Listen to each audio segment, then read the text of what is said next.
আসসালামু আলাইকুম রহমতুল্লাহি ওয়া বারাকাতুহু।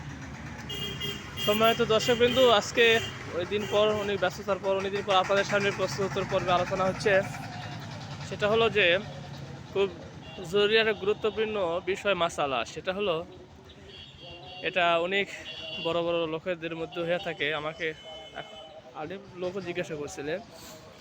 সেটা হলো যে মসজিদে যখন নামাজ পড়তে আমরা যাব, মসজিদের ভিতরে ঢোকার সময় অনেক লোক সালাম দেয়। মসজিদে ঢোকার সময় মানুষকে সালাম দেয়, এটা সালাম দেওয়া যাবে কি না? মসজিদে ঢুকলে সালাম দেওয়া যাবে কি না এ ব্যাপারে একটা জিজ্ঞাসা। এর উত্তর হলো আমরা বলবো যে যদি সালাম দেয়, সালামটা দুটো শর্তে দেওয়া যাবে।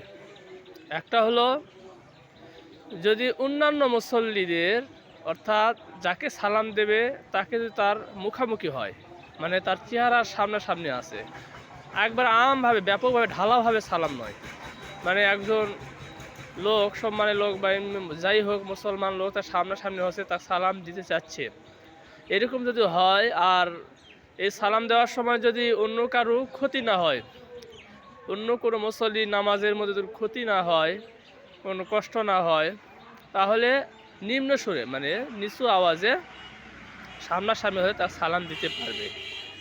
আর যদি এইভাবে সালাম দেওয়ার পরও যদি মসজিদে যদি অন্যান্য মুসল্লির ক্ষতি হয় হয়, তাহলে কিন্তু সালাম দিতে পারবে না, এক বিষয়। আর একটা হলো লোকই আছে মসজিদে একজন, ঢুকলেও একজন, তাই ছাড়া কেউ নেই, আর তাই নামাজের মধ্যেও নেই, শুধু ইনি বসে আছে কিন্তু সামনাসামনি নয়, সে পশ্চিম দিকে বসে আছে বা অন্য দিকে বসে আছে, তাহলে সর্বাবস্থাকে সালাম দিতে পারবে, কোনো সমস্যা নেই। এই আলোচনাটা আপনার আল মুহিতুল বুরহানি কিতাব, সেখানে 8 নম্বর খণ্ডে 19 নম্বর পৃষ্ঠার মধ্যে আলোচনা আছে।